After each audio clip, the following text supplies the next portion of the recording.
welcome to Simplified Math. So today's lesson is about arithmetic sequence, arithmetic mean, and the sum of the terms. Pero bago tayo mag-proceed, please mag-subscribe po muna kayo sa channel ko, i-like ang video na ito at i-hit ang notification bell para updated kayo sa mga video na i-upload ko. First, let us define what is arithmetic sequence. It is a sequence in which term after the first is formed by adding a fixed number to the preceding term. That fixed number or that constant is called the common difference, denoted by D. To understand this, let's have an example. First, let us determine if the sequence negative 4, 3, 10, 17 is an example of arithmetic sequence or not. Paano natin malalaman kung arithmetic sequence siya? Dapat meron silang common difference. And paano natin kunin yung common difference? You just simply subtract this number to the preceding number, that is 3 minus negative 4, 10 minus 3, 17 minus 3. So let's try to check kung meron silang common difference. So 3 minus negative 4 is 7, yes. 10 minus 3 is 7. 17 minus 10 is 7. Pare-parehas ba ang difference nila? Yes. Therefore, ano sila? Arithmetic sequence kasi meron silang common difference. Very good. Now, the second example, sabi niya, write the first 5 terms of the arithmetic sequence with 5 as the first term and with a common difference of negative 2. O, sige, sulat muna. Magsusulat daw tayo or isusulat daw natin yung 5 term ng arithmetic sequence na ang first term niya ay 5 at ang common difference niya ay negative 2. So, isulat muna natin yung first term natin which is 5. Okay? So, since negative 2 ang common difference, mag-a-add lang tayo ng negative 2 dito sa first term. So, 5 plus negative 2 is 3 plus negative 2, that is 3 minus 2, 1. 1 plus negative 2 or 1 minus 2, that is negative 1. And yung last term natin, ano? Negative 1 plus negative 2, that is negative 1 minus 2, negative 3. Therefore, ito yung 5 term na hinihingi sa question. Sabi niya, write the 5 terms. So, ito po yung 5 term natin. 5, 3, 1, negative 1, negative 3. Ang common difference ng mga terms na to ay negative 2. So, ganyan po. Now, there are instances where we find the end term or the missing term of the arithmetic sequence. Opo, meron pong times na hinahanap natin yung mga terms na nawawala sa arithmetic sequence natin. Paano natin yun hahanapin? So, just simply by using this formula. Anong sabi niya dito? The end term of the arithmetic sequence with first term a sub 1 and the common difference d is given by the formula like this. Ano ang a sub n natin? Yan po yung nawawalang term, yung hinahanap nating term. And equals a sub 1, this is the first term, plus d is the common difference, times n, kung pang ilang term po yung hinahanap natin, yun din po dito, minus 1. Okay? Let's try to solve this problem. Find the 21st term of the arithmetic sequence 6, 9, 12, 15. So, ano pong hinahanap natin? Yung pang 21 na term o number. Una, let us identify the given. Ano po ang first term natin? Ano po yung first term natin sa sequence? So, dito po, yung naunang number ay 6. Therefore, ang first term natin ay 6. Next, we have the common difference. Ano po ang common difference natin? So, let us try to check. 9 minus 6, 3. 12 minus 9, 3. 15 minus 12, 3. Therefore, ang common difference po natin ay 3. Okay? So, ano po naman ang n natin? Pang ilan po yung hinahanap natin? Pang ilang term? Sabi niya dito, 21. Kaya 21 po ngayon yung n natin. Okay? So, let us try to follow this formula. Meron na tayong mga given. Hahanapin natin si 21st term. Okay? So, our 21st term is equal to, substitute natin si first term natin, which is 6. 6 plus our common difference, which is 3, times, kung pang ilang term yung hinahanap, that is 21 minus 1. And then, simplify natin, that is, a sub 21 is equal to 6 plus 3. 21 minus 1 is equal to 20. And then, we have a sub 21 is equal to 6 plus 3 times 20 is equal to 60. And our 21st term is 60 plus 6. That is simply 66. Yan na po ang pang 21 na term natin. Okay? So, napakadali lang.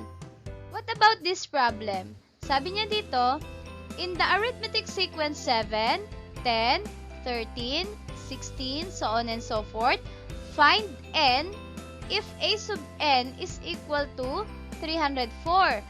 So, ano pong hinahanap natin? Yung n, kung pang ilan daw po si 304 na term. Okay? So, same na formula rin po ang gagamitin natin. First, let us identify yung mga given. Una, i-identify natin kung ano si a sub 1. So, ano po ang first term natin? 7. So, sulat natin 7. And then, what is the common difference? What is the common difference?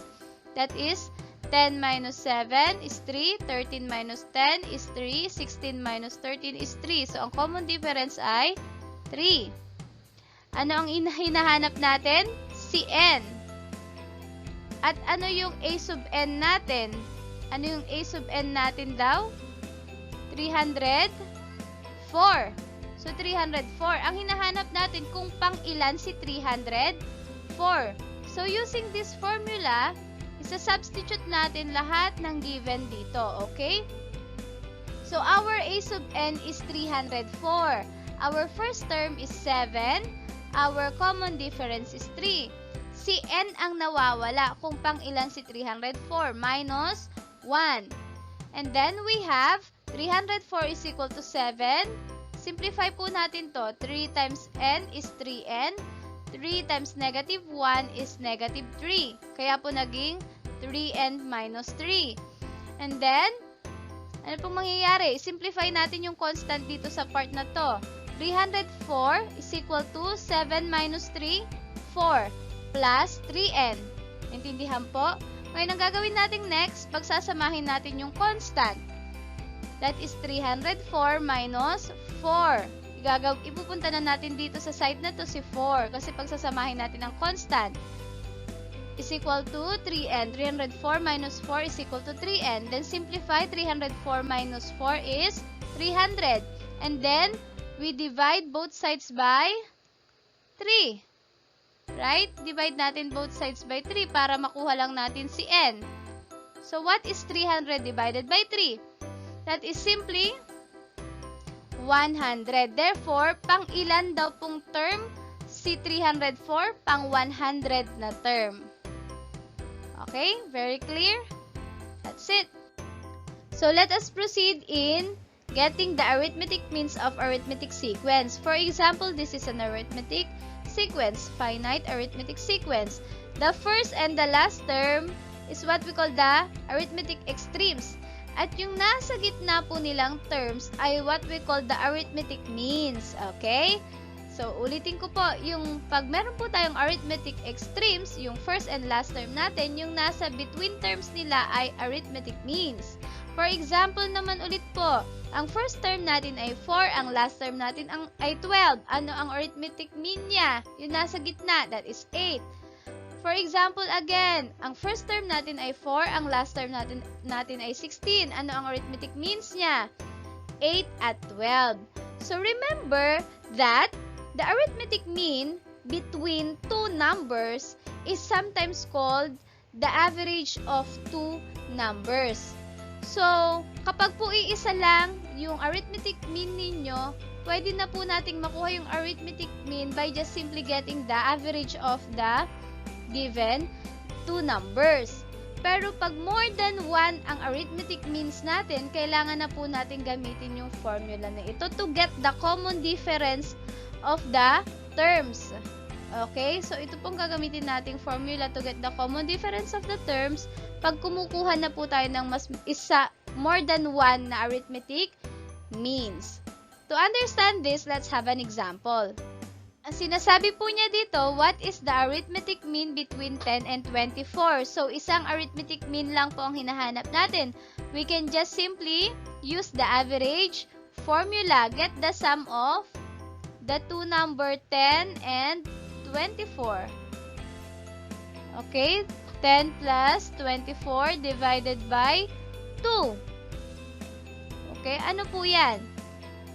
That is simply 34 divided by 2. And that is equal to 17. So, 17 is the arithmetic mean between 10 and 24. So, napakadali po. So, another problem. Insert 3 arithmetic means between 8 and 16. Ilan daw po arithmetic means? 3 po. Ang i-insert natin between 8 and 16. So, paano natin malalaman kung ano yung mga number na i-insert natin between 8 and 16? Kung ano yung mga arithmetic means nila? Of course, first, we have to find the common difference between the terms. So, that is simply equals, yung a sub n po natin ay yung last term natin, right? That is 16. Minus yung first term natin, yung a sub k natin, which is 8. Okay? Divided by, ano yung n natin? Yung n natin, since 3 ang mai-insert po dito, between 8 and 16, ilan na lahat ng terms? That is 5. So, therefore, yung n na natin ay 5. Kasi si 16 ay magiging pang-limang term na. Naintindihan po? Minus, si k ay 1 dahil first term siya. Okay? Now, simplify this. 16 minus 8 is 8. Divided by 5 minus 1 is 4. And 8 divided by 4 is equal to 2. Therefore, the common difference now is 2. Pwede na natin siyang i-add sa 8, which is our first term, to get the 3 terms in between 8 and 16. So, that is 8 plus 2, 10. 10 plus 2, 12. 12 plus 2, that is 14. And finally, our last term, which is 16. So, ano yung mga arithmetic means natin? 10, 12, and 14. Naintindihan po?